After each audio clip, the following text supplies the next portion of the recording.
আশা করি সবাই ভালোই আছো, নিজের নিজের জায়গায় সবাই আনন্দেই আছো। প্রথমেই ক্ষমা চেয়ে নিচ্ছি, কদিন ভিডিও দিতে পারিনি, একটু নিজের কাজে একটু ব্যস্ত হয়ে পড়েছিলাম। আমি ছোটখাটো একটা বিজনেস করি, তোমরা হয়তো অনেকে জানো না। একটু ব্যস্ত হয়ে পড়েছিলাম, তাই জন্য তোমাদের ভিডিও দিতে পারিনি, সেই জন্য আমি প্রথমেই ক্ষমা চেয়ে নিচ্ছি। দেখো, আজকের ভিডিওতে আলোচনা করব, যদি তোমার ভিডিওতে 2 বা 3 ভিউজ এসে তারপরে ভিউজ আসছে না, তো সেটার উপায় কি আছে, সেটার জন্য কি করা দরকার। তাহলে চলো আজকের ভিডিও শুরু করা যাক। আর ভিডিওটি ভালো লাগলে অবশ্যই লাইক করবে, শেয়ার করবে, কমেন্ট অবশ্যই করবে, আর চ্যানেলটিকে অবশ্যই সাবস্ক্রাইব করে আমার পাশে থাকবে। প্রথমেই বলি, অনেকের ভিডিও আপলোড করছে, 2, 3, 4 ভিউজ এসে তারপরে আর ভিউজ আসছে না। এখন তোমরা হয়তো অনেকে আমাকে কমেন্টে উল্টো পাল্টা লিখতে পারো, বলতে পারো, দাদা আপনারও তো ভিউজ আসছে না, কিন্তু আমার ভাই 2-3 ভিউজ কিন্তু আমার নেই, আমার তার ওপরেই ভিউজ আছে। হয়তো কোনোটায় 15টা, 22টা, 25টা, 26টা, কোনোটায় আবার 100টা, 200টা ভিউজ কিন্তু আছে আমার। তা এটাই আমি তোমাদের আজকে বলবো যে সেটাকে কি করে ইনক্রিজ করা যেতে পারে। আমি কিন্তু কনফার্ম বলবো না 100% হবেই, অনেক ক্রিয়েটাররা বলে ইউটিউবে, তাহলে কিন্তু ওদের ভিউজ বাড়ে না। যারা এরকম বলে, দেখবে তুমি, ওরা যদি অত ট্রিক্স জানতো যে ভিউজ বাড়ানো যায় কোনো সেটিংস করে, তাহলে যার সাবস্ক্রাইবার 4 মিলিয়ন, তার 1 লাখ ভিউজ আসতো না, তাই না? ঠিক বলেছি কিনা তোমরা কমেন্ট করে জানাবে।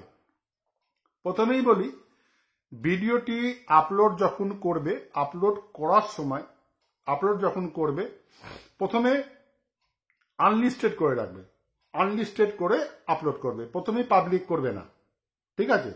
এবার তুমি আনলিস্টেড করে আপলোড করলে, ভিডিওটি আপলোড হয়ে গেল, তারপরে তুমি ইউটিউব স্টুডিওতে যাও। ইউটিউব স্টুডিওতে গিয়ে তুমি দেখবে ওখানে আছে অডিয়েন্স বলে একটা আছে। এইগুলো কিন্তু একটু খেয়াল রাখবে। থাম্বনেলটা একটু ভালো করে বানাবে, যেন ক্লিকেবল থাম্বনেল হয়, থাম্বনেলটা যেন লোককে আকর্ষণ করতে পারে, এটা মাথায় রাখবে। কিন্তু যেমন অনেক দোকানে দেখবে, কোনো দোকানে দেখবে হয়তো বেশি মাল আছে, বেশি জিনিসপত্র আছে, কিন্তু বিক্রি হচ্ছে না। তার পাশের দোকানে দেখো মাল কিন্তু অল্প, জিনিস অল্প, কিন্তু এমন ভাবে ডিসপ্লে করে রেখেছে তার দোকানে কিন্তু কাস্টমার বেশি। আমি যেটা বলবো, থাম্বনেলটা যেন একটু ভালো হয়, থাম্বনেলটা যেন একটু অ্যাট্রাকটিভ হয়, সেটা খেয়াল রাখতে হবে। টাইটেলটা একটু অ্যাট্রাকটিভ টাইটেল দেবে, যাতে মানুষ দেখতে চায়, ঠিক আছে? আর অডিয়েন্সটা কিন্তু অবশ্যই করবে, এই ভুলটা অনেকে করে, অডিয়েন্সটা সিলেকশন করে না। অডিয়েন্সটা অবশ্যই নো করে নেবে।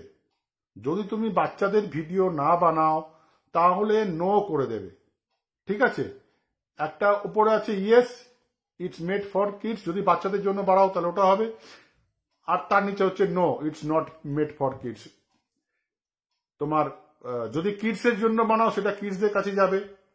No, it's not made for kids মানে সবার কাছে যাবে, এটা মাথায় রাখতে। তাহলে তুমি তো নিশ্চয়ই চাও যাতে ভিডিও সবার কাছে যাক, সবাই যাতে দেখতে পায়। এই সেটিংসটা অবশ্যই করবে, no, it's not made for kids, ঠিক আছে? এবার করবে, তোমার কিছু ট্যাগস দেবে, যদি ট্যাগস দাও কিছু, ওগুলো ঠিক করবে। কমেন্টসটা দেখে নেবে, কমেন্টসটা অন করবে না অফ করবে, সেটা তোমার নিজের উপর মর্জি করে। এর জন্য কিন্তু কোনো ভিউজের এফেক্ট পড়ে না। ওই অডিয়েন্সটা কিন্তু সেটিংস তোমাকে ভালোভাবে করতেই হবে, এটা মাথায় রাখবে। এইভাবে চেষ্টা করবে। আর একটা জিনিস হচ্ছে, তোমার যদি ভিউজ পেতে হয়, ইউটিউবে যদি তোমার ভিউজ পেতে হয়, তোমাকে কনসিস্টেন্সি রাখতে হবে। যেমন আমি যে ভুলটা করলাম, এই 4-5 দিন আমি ভিডিও দিতে পারলাম না, এটা কিন্তু আমার ক্ষতি হয়ে গেল, আমার চ্যানেলে কিন্তু ক্ষতি হলো। এই ক্ষতিটা তোমরা করবে না। যতই কাজ থাকুক, আমি যেমন একটু কাজে ব্যস্ত হয়ে পড়েছিলাম, আমার উচিত ছিল ভিডিও আপলোড করা, কিন্তু করতে পারিনি আমি, যে কোনো কারণে হোক। তোমরা চেষ্টা করবে রোজ একটা করে অন্তত ভিডিও দেওয়া। ব্লগ চ্যানেলে অতটা এফেক্ট পড়ে না, 2 দিন 3 দিন যদি তুমি 5 দিন ভিডিও না দাও, কিন্তু টেক চ্যানেলে প্রচুর এফেক্ট পড়ে। বুঝতে পারলে? এটাই হচ্ছে তোমার ভিউজ বাড়ানোর একটা উপায়, কনসিস্টেন্সি, পেশেন্স, এবং চ্যানেলে টিকে থাকা মানে ভিডিও রোজ আপলোড করা, কনসিস্টেন্সি রাখা। তাহলে তোমরা বুঝতে পেরেছো আমি কি বলতে চাইছি। আজ এই পর্যন্তই, দেখা হবে পরের ভিডিওতে। সবাই আমার পাশে থেকো, সবাইকে অসংখ্য ধন্যবাদ।